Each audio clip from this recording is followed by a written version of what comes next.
नमस्कार दोस्तों, हम वीरेंद्र यूपी भदोही से आप सबका स्वागत करते हैं अपने चैनल पे।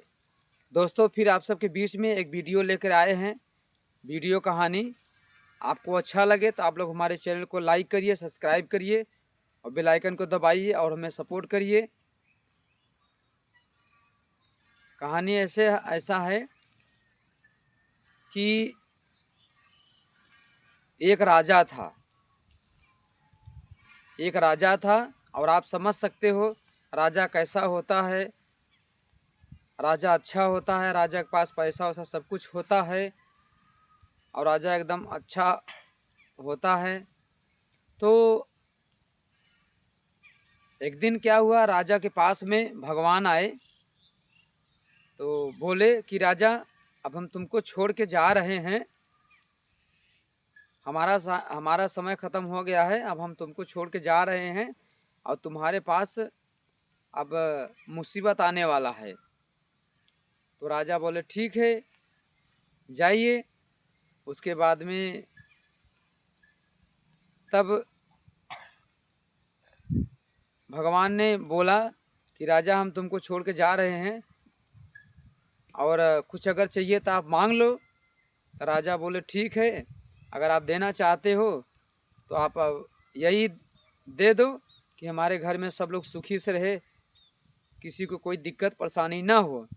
तो बोला ठीक है। भगवान बोले ठीक है, यूँ मस्त जाओ। उसके बाद में भगवान बोल के चले गए और उसी के रात में राजा खा पी के सो गए और सुबह उठे तो राजा चले गए थे सैर करने। होता है क्या कि राजा के 4 बेटे थे और चारों बेटी की शादी हो गई थी। और हमारे भोजपुरी में, देहाती में कहावत है कि लड़के के पत्नी को हमारे यहाँ पतोह बोलते हैं और अन्य जगह दूसरे स्थान पे, दूसरे प्रदेश में आप देखेंगे कोई बहू भी बोलता है, पत्नी भी बोलता है। हमारे यहाँ भी पत्नी बोलते हैं और पत्नी हमारे यहाँ लड़के जो होता है, लड़के के पत्नी को हमारे यहाँ पतोह बोलते हैं और लड़का जो होता है उसकी पत्नी होती है। तो राजा के जो पतोह थी, राजा की जो बहू थी, उसके लड़के की पत्नी राजा की जो बहू थी, वो क्या कर रही थी भाई, सुबह अपना वो लोग खाना पीना बना रहे थे। तो उस दिन राजा की पतोह ने, उनकी बहू ने क्या बनाया, खिचड़ी बना रहा था, खिचड़ी पका रहे थे। तो राजा की बहू जब खिचड़ी बना रही थी, खिचड़ी पका रही थी, तो खिचड़ी पका के उसमें डाल के और नमक डाल के चली गई अपना काम करने के लिए। उसके बाद में छोटी वाली बहू खिचड़ी रख के उसमें नमक डाल के चली गई। उसके बाद क्या होता है कि ऐसे दूसरी वाली उनकी बहू आती है, वो भी खिचड़ी मतलब कि डोला वोला के देख के वो भी नमक डाल के वो भी चली जाती है। उसके बाद तीसरी भी आती है, वो भी अपना देखती है पका है कि नहीं पका है, तो वो भी डोला वोला के अपना नमक वमक डाल के चली जाती है।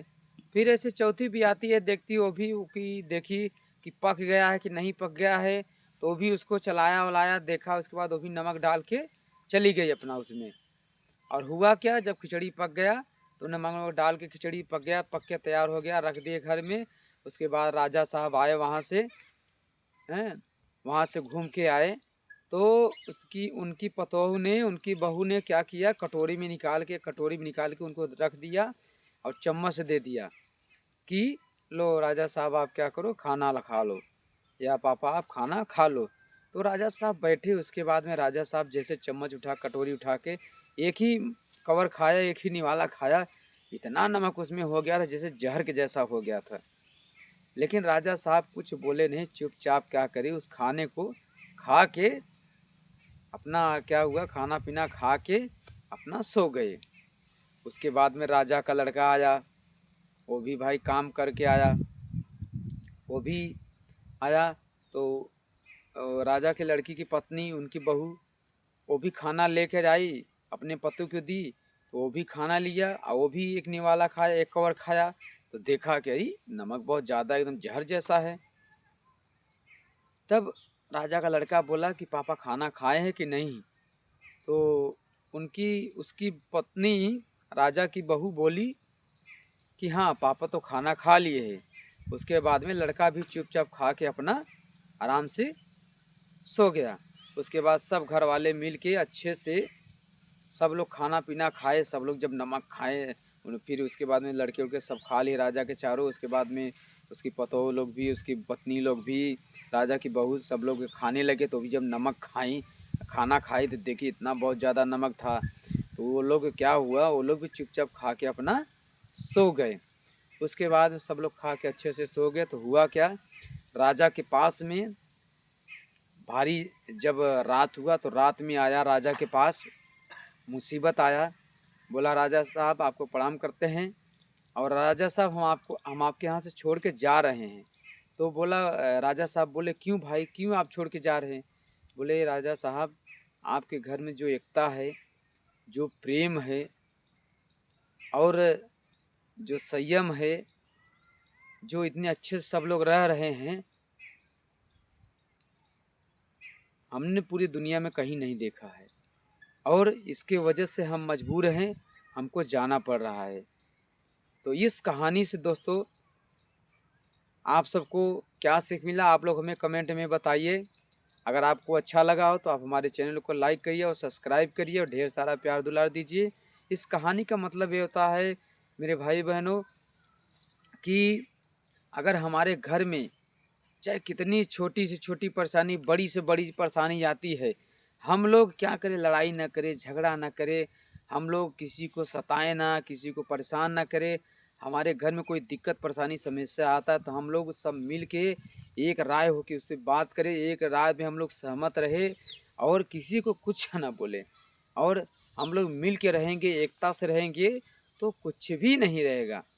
अगर मान लीजिए हमको आधा रोटी अगर मिला तो हम आधा रोटी में खा के संतोष करें, पूरी रोटी के लिए न दौड़े। तो हमारे कहानी का मतलब ये था, अगर हमारे घर में कोई परिवार में कोई दिक्कत कोई समस्या आता है हैं तो उसमें सब लड़ाई झगड़ा करते हैं तो परिवार में फूट होता है, विवाद होता है। तो हम लोग को ऐसा नहीं करना चाहिए।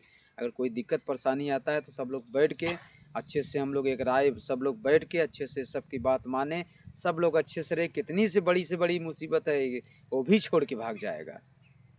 तो दोस्तों आप सबको कैसा लगा, सबको नमस्कार। चला टाइम लगे वो कड़ी छोड़